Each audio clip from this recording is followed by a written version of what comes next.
Hey James friends, welcome back to my channel. It's your girl Setu here. If you're new to this channel, this is Setu and this is home, and welcome home.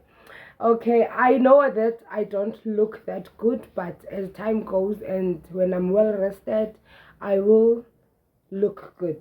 I'm on leave anyway, so I have the time to rest, even though I haven't rested since I got out of hospital.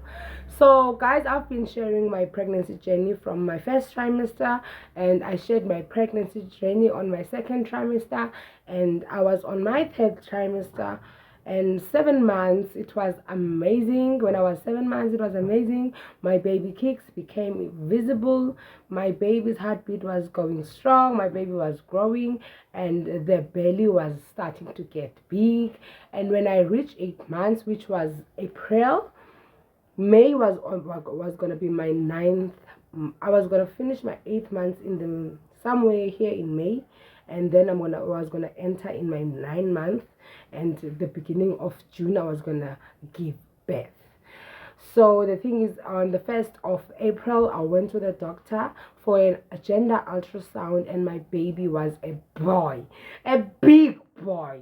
The doctor was impressed. The heartbeat was fine, and the baby was growing perfectly. And on the 25th of April, at my workplace, they did me a very beautiful baby shower with all those small baby clothes that I love for a big boy. It was a very special occasion. I really appreciate my boss and my boss's daughter and the whole family, and how they did the baby shower for me, because I didn't do the baby shower. On the previous weekend, I went for a pregnancy photo shoot done by Masbulele Mtimka, courtesy of my friends, because my friends did me the photo shoot.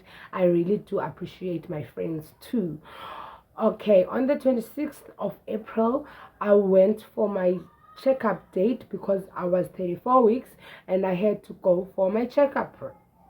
And then when they measure me, the nurse said, "Oh, I'm very impressed with the baby. The baby has grown so much, and the baby has turned to birth position, which is the right time to turn, because the baby is anytime in a few weeks can pop out. The baby can pop out before the estimated date or after the estimated date. But my baby was so big, so I thought my baby will immediately, when I enter the 9th month, I will be giving birth. And when it was time for the heartbeat, the nurse couldn't find my baby's heartbeat.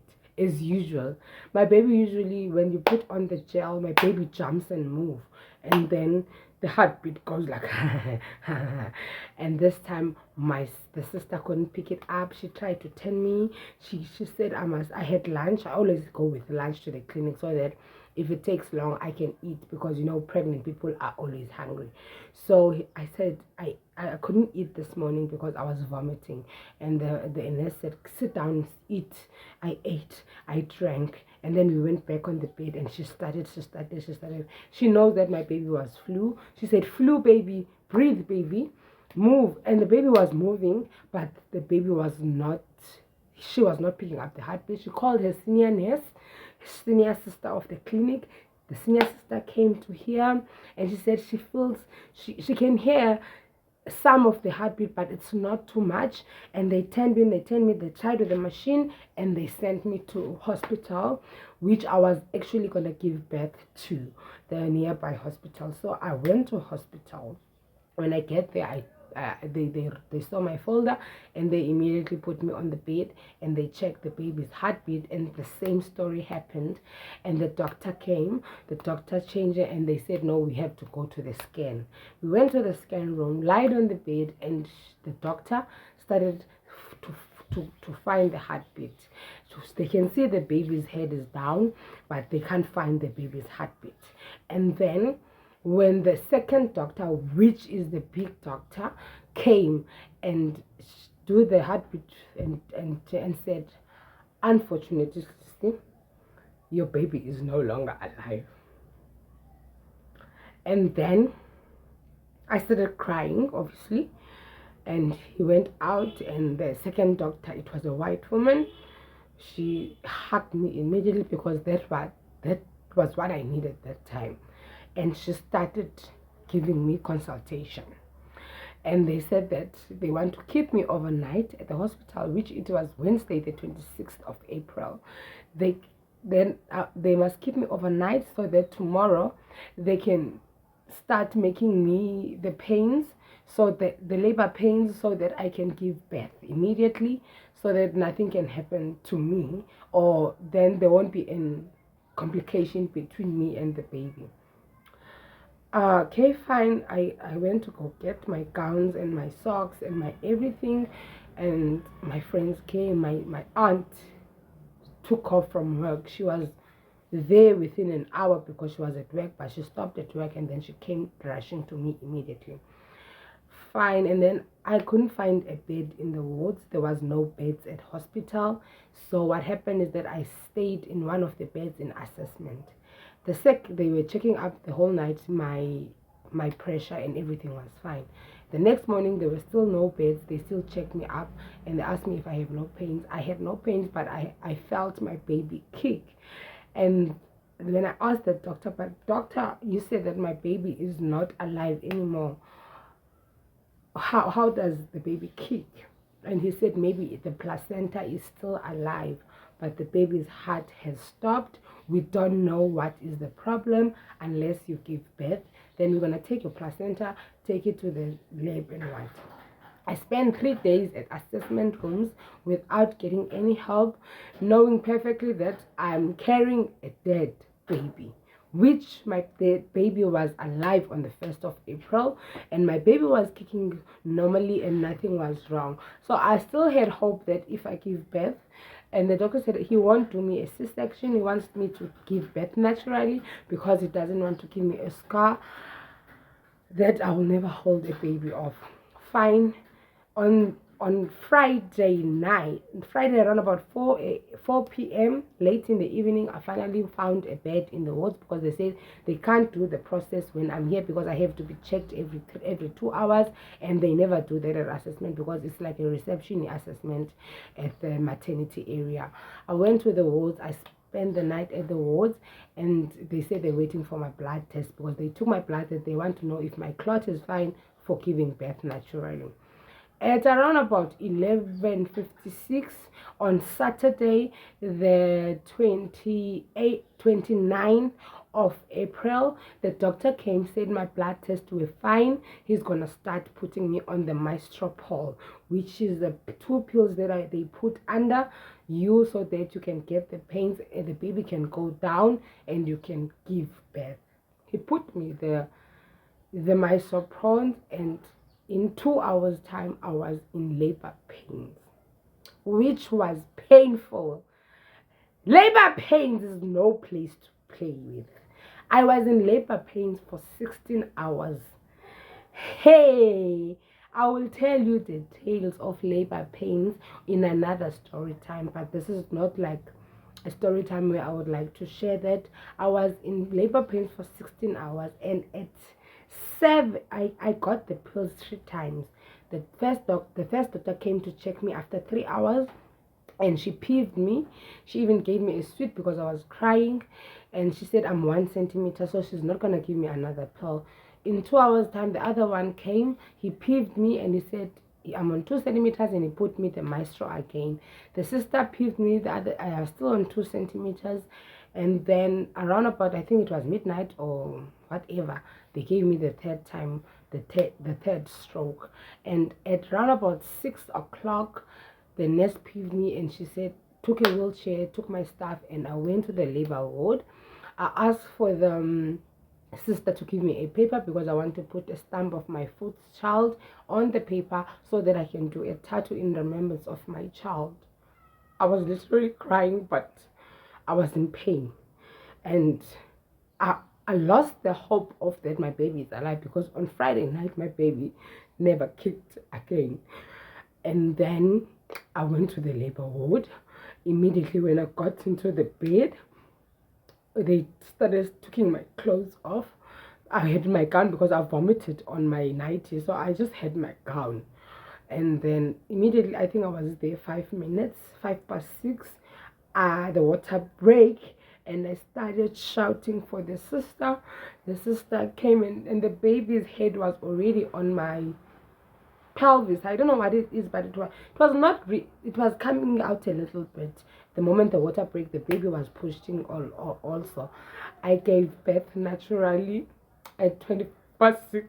I gave birth to my dead baby, and he was so beautiful. 25 past 6, I gave birth immediately, fine, a safe delivery, and I look at my baby, and the umbilical cord was wrapped on my baby's neck so tightly, and I think he was moving, and his arm was like this, and the umbilical cord wrapped it all over him. He was a big baby boy, and he was so beautiful. It was like I gave birth to a colored boy, and it was my baby. He was a human. He had everything. He had hair, very nice hair, and the sister cut the umbilical cord. And after cutting the umbilical cord, I could see him. We did the stump of the foot, and then I asked the sister to put him next to me. I watched his lifeless body next to me. I watched his life. Sorry. I watched his beautiful lifeless face next to me, and I started crying. And after we did the stamp, I said, the sister asked, "Can I take him now to the mortuary?" I said yes. I had a big baby boy. He was 2,118 kgs. He was born on the 30th of April at 8 months pregnant, 2023, and I already had named him Asam, which means in English my gift, because I never planned the pregnancy, but I really had a very good time being pregnant. I had bonded with my child. We had our ups and downs. When I was vomiting, I told him that, "Baby, please don't make me vomit. You are very rude to me." And we talked at night. We listened to songs together. We planned our lives together. And then I lost him. I don't know when my baby died, but my baby died inside of me. And I gave birth to him, wrapped so tightly by the umbilical cord. And then after that, I was cleaned, and I was taken to the wards where people lose their babies. And I spent the night in hospital. I spent 6 days in hospital. And then I was discharged on Tuesday, on Monday, the 1st of May. So I don't know if I will ever heal, but I don't think so. I will never be fine from losing my baby. I will never be fine. I will never be fine. Yes, I wake up for the past week now. It's Thursday since I came back from the hospital. I wake up and I wash and I take photos, but I am not okay. I am far from being okay. I don't know if I will ever be fine, but at least I've got time to spend with my family because I am on leave. But this is what happened to me, and my baby flew. So life happened. I don't know where was God when my baby was wrapping up in the umbilical cord. I don't know where was. But yeah, guys, this is what happened. I lost my baby at 8 months pregnant. I gave birth to a stillborn baby boy. I will share when I have the strength. I will share when I finally find the courage to talk and sit down, guys. I'll come and share the fun times and the good times with you. Please subscribe, like, comment, and share. And please pray for me for just to be strong. I don't want to be strong right now, I've got my family to be strong for me. I've got my friends to be strong for me. But I will have to, after my leave, to start working and start being around people like normal. But please just pray for me to be fine. I am not fine at all. Thank you to everyone who has supported me with my posts that I posted on the social media platforms, and all to my friends and to my family, to my work bosses and family. I really do appreciate you. Baby Flu was going to be a beautiful boy, and unfortunately he's passed on, and I now don't have a child. So rest in peace to my firstborn child. Thank you very much.